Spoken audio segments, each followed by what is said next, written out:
প্রতি বছরের মতো এবারও চট্টগ্রামের মৌসুমী চামড়া ব্যবসায়ীরা কোরবানির পশুর চামড়া বাড়ি বাড়ি থেকে সংগ্রহ করে নিয়ে আসছেন আড়তদারদের কাছে। জানবো এই বিষয়ে বিস্তারিত। চট্টগ্রাম থেকে যুক্ত হচ্ছেন প্রণবেশ। ঈদের শুভেচ্ছা আপনাকে। চামড়ার দাম নিয়ে মৌসুমী ব্যবসায়ীরা কি বলছেন, চামড়ার মান নিয়ে আড়তদার ও প্রশাসনের পক্ষ থেকে কি বলা হচ্ছে জানাবেন। ঈদের শুভেচ্ছা।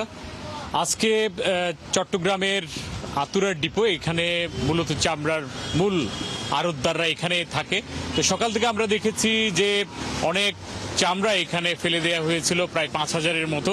এর মধ্যে অনেকে ট্রাক ভর্তি করে নিয়ে এসেছিলেন, কিন্তু সেগুলো কিনেননি আড়তদাররা। তারা বলছেন যেহেতু এগুলো নষ্ট হয়ে গেছে বা সেইভাবে সংরক্ষণ করা হয়নি লবণ দিয়ে এবং অনেক দেরিতে আনা হয়েছে, ফলে সেগুলো তারা আর কিনেননি, ফলে এগুলো নষ্ট হয়ে গেছে।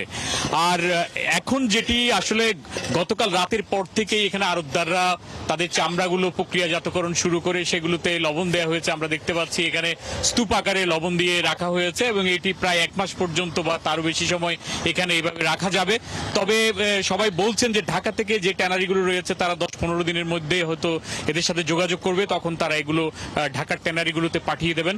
আর চট্টগ্রামে একটি মাত্র ট্যানারি রয়েছে, সেই ট্যানারিতে তারা যেগুলো নেই এর বাইরের সবগুলো আসলে ঢাকাতেই তারা পাঠিয়ে দেয়।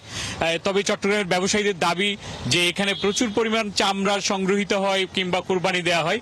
8 লক্ষের অধিক পশু কোরবানি দেওয়া হলেও এবার লক্ষ্যমাত্রা নির্ধারণ করা হয়েছে মাত্র 4 লক্ষ, যেটা আসলে প্রচুর পরিমাণ চামড়া যে আর সংগৃহীত হবে না এখান থেকেই, এই সংখ্যা থেকেই বোঝা যায়।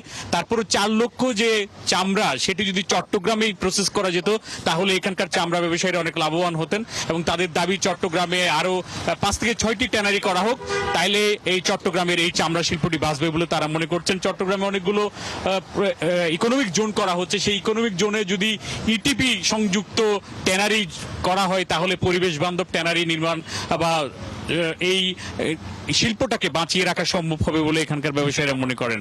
তো সব মিলিয়ে আমরা আজকেও অনেক জায়গায় কোরবানি হচ্ছে, সেই চামড়াগুলো নিয়ে আসা হচ্ছে এবং সেগুলো লবণ দিয়ে প্রসেস করা হচ্ছে। ব্যবসায়ীরা বলছেন এবার গতবারের তুলনায় লবণের দামও কিছুটা বেশি। এই কারণে যারা মৌসুমী ব্যবসায়ী আসছেন তারা এখানে না বুঝেই, সংরক্ষণ না করেই তারা এই চামড়াগুলো নিয়ে আসছেন, সেটি যেন না হয়। যথাযথ নিয়মে সংরক্ষণ করে তারা যদি আড়তদারদের কাছে আনেন তাহলে নির্ধারিত দামেই তারা দেবেন, এটি আমাদেরকে বলেছেন এখানকার ব্যবসায়ীরা। তারপরও প্রতি বছর আমরা দেখি যে রাস্তার ধারে বিভিন্ন চামড়া ফেলে দেওয়া হয়। এবার সকালেও আমরা সেই চিত্র, হয়তো আগের 4-5 বছর বা 3-4 বছর আগের মতো হয়নি, তারপরও 5,000 চামড়া, সেটিও কম নয়, সেই চামড়াটা নষ্ট হতে আমরা দেখেছি।